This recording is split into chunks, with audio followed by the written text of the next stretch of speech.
اور 21 دوسری طرف سے، اور بہت سارے ایسے افراد ہیں جو آئے اور انہوں نے اپنی رائے دی، تو ان کی تعداد بھی سینکڑوں میں ہے۔ تو یہ انٹرم ویج ایوارڈ کمرے میں بیٹھ کے اسپیسیفک کسی من پسند گروپ نے مل کے نہیں بنایا، یہ آپ کے مختلف ٹرائبونلز کے اندر جا کے ہیئرنگ کر کے مختلف آراء کو سن کے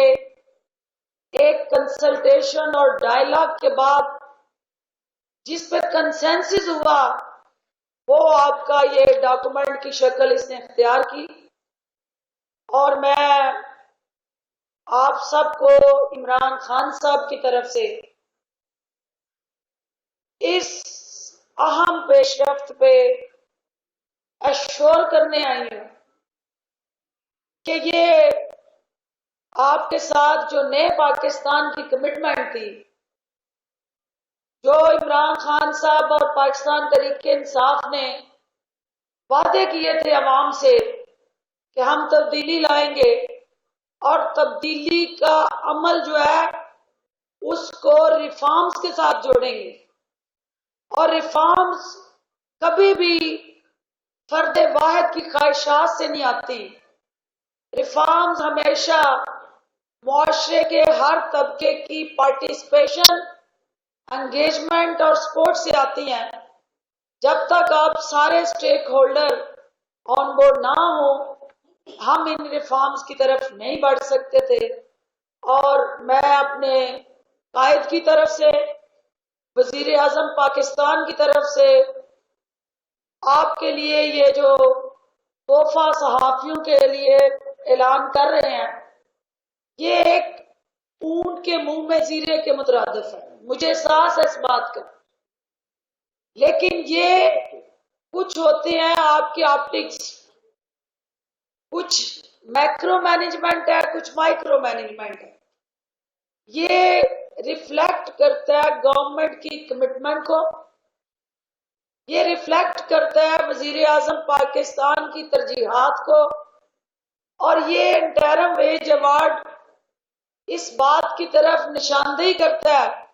کہ حکومت آپ کے مسائل سے آگاہ ہے، ان کی بر وقت ازالے کے لیے ان مشکلات کے ہمہ گوش ہے، اور اس وقت تک چین سے ہم نہیں بیٹھیں گے جب تک آپ کا پرماننٹ ایوارڈ آپ کو نہیں مل جاتا۔ آج جو یہ ایوارڈ اناؤنس کر رہے ہیں ہم، اس میں جو پریویس آپ کا ایوارڈ اناؤنس ہوا اس سے جب میں کمپیریزن کروں تو یہ تکلیف دہ بات ہے، لیکن بات تو سچ ہے، مگر بات ہے رسوائی کی۔ وہ رسوائی کدھر کدھر جاتی ہے اس کو خدا آپ نے ڈھونڈنا ہے، لیکن یہ ضرور ہے کہ 19 سال اور پھر 10 سال اور پھر کتنے سال، اور یہ سارا جو انفلیشن آئی ہے، کیونکہ عمران خان پاکستان کی جنگ لڑ رہا ہے اور پاکستان کو اپنے پاؤں پہ کھڑا کرنا چاہتا ہے۔ میں چونکہ لیڈر آف دی اپوزیشن نے آج پارلیمنٹ کے اندر کچھ حقائق مسخ کی ہیں، کچھ انہوں نے اپنا روایتی کھیل جو پارلیمنٹ کے اندر وہ کھیلتے رہے کہ صرف اپنی سنانی ہے، سننی نہیں ہے۔ آج ایک دفعہ پھر انہوں نے ان روایات کو پامال کیا، اور پارلیمانی پارٹی کی جو کمٹمنٹ تھی کہ لیڈرشپ بولے گی تو دوسری لیڈرشپ سنے گی، ایک لیڈرشپ ختم کرے گی تو دوسری، یعنی ایک پارلیمنٹ کے اندر پارلیمانی ماحول کو بہتر کرنے کا فارمولہ طے ہوا تھا۔ شہباز شریف صاحب نے وہی روایتی آج اپنا کارنامہ سر انجام دیا کہ وہ کھڑے ہوئے 2.5 گھنٹے تقریر کی، اور مسلسل وہ تقریر کئی دنوں سے چل رہی تھی۔ اٹھک بیٹھک جو تھی نا، آج تیسرے دن میں داخل ہوئی تھی، تو پوری قوم نے دیکھا کہ ماشاءاللہ ان کی کمر میں کتنی سکت ہے،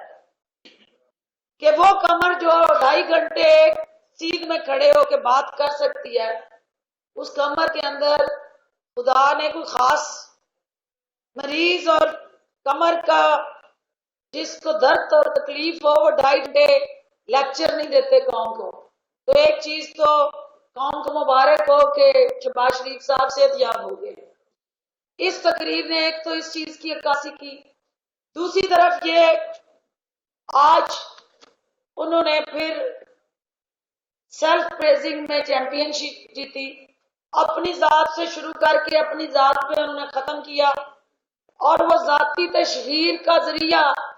آج پھر پارلیمنٹ کو ہی بنایا. وہ 45 ارب جن کا کل ہم نے ذکر کیا تھا وہ ڈسٹ بن میں چلے گئے، آج پھر انہوں نے نئے سرے سے اپنی تشہیر کا آغاز کیا. تو میں سمجھتی ہوں کہ عمران خان صاحب کی ذات کے ساتھ جو پارلیمنٹ کے حوالے سے مسلسل میڈیا میں ایک بیانیہ چل رہا ہے کہ وزیر اعظم کی طرف سے احکامات ہیں کہ پارلیمنٹ کو چلنے نہیں دینا، میں اس بے بنیاد من گڑت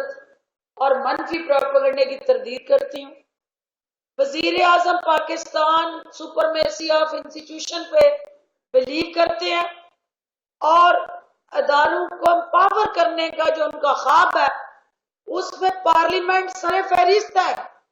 اگر پارلیمنٹ اس یرغمالی ٹولے سے نجات حاصل نہیں کرے گی تو بااختیار ہو کے عوام کو ان کے بنیادی حقوق کے تحفظ کی ضامن نہیں بن سکتی. لہذا وزیر اعظم پاکستان کا آئین کی بالادستی، قانون کی حکمرانی اور اداروں کو بااختیار بنانے کا جو خواب ہے وہ انشاءاللہ شرمندہ تعبیر ہوگا. وہ تمام افراد اور دل میں درد اور دکھ لے کے اے پی سی میں شامل ہونے والے، مسلسل اقتدار سے باہر رہ کے اس چور دروازوں سے پارلیمنٹ میں اندر گھسنے والے عمران خان کو اپنے مشن سے نہیں ہٹا سکتے. جو آستینیں چڑھا کر یہ کہہ رہے تھے کہ ہم بجٹ پاس نہیں ہونے دیں گے، عمران خان کا بیانیہ اس وقت بھی یہی تھا کہ یہ بجٹ عوام کے رائٹس کا کسٹوڈین ہے. اس بجٹ میں قومی سلامتی، قومی دفاع اور چاروں اکائیوں کے حقوق کا یہ ضامن ہے. اور Sindh, Balochistan, K P K, Punjab N F C award کے ذریعے اسی بجٹ سے بینیفیشریز ہیں. تو آپ بھی دیکھیں گے، قوم بھی دیکھے گی، میڈیا بھی دیکھے گا کہ یہ کدھر ببکیاں دینے والے اس بجٹ کا کچھ نہیں بگاڑ سکیں گے. یہ بجٹ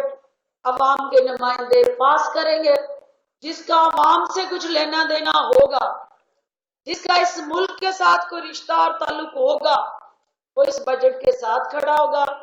اور جو اپنی اپنی ذات اور مفاد اور خاندانی اجارہ داریوں کے ساتھ اس کا تعلق مضبوط ہوگا وہ بجٹ سے لا تعلق رہے گا. تو یہ فیصلہ آنے والے دنوں پہ چھوڑتے ہیں. میں پوری امید ہوں کہ اپوزیشن عوام سے اپنا ناطہ نہیں توڑے گی. اس بجٹ سے ناطہ توڑنا عوام سے ناطہ توڑنے کے مترادف ہے. اس کے اندر مثبت تجاویز لائیں. ابھی یہ کٹ موشنز آئیں گی. اپنے وہ ریزرویشن جو چاہتے ہیں وہ کہ خزانے میں اعلیٰ دین کا چراغ رگڑنے سے کوئی سکوں کی بارش ہو سکتی ہے تو وہ فارمولا ہمیں دے دیں، جیسے کہیں گے اس میں شامل ہم کر لیں گے. لیکن ریئلسٹک اپروچ کے ساتھ اس خزانے کے مشکل ترین حد و حال کو سامنے رکھتے ہوئے اس سے بہتر بجٹ ہو نہیں سکتا. اور اس بجٹ کو اپروو کرنا، اس کے اندر امینڈمنٹس جس سے عوام کی خواہشات، عوام کی ضروریات جڑی ہوں، حکومت ان امینڈمنٹس کو اون کرنے کے لیے پارلیمنٹ کے فلور پہ ان امینڈمنٹس کو منظور کرنے کے لیے تیار ہے، لیکن غنڈہ گردی سے نہیں.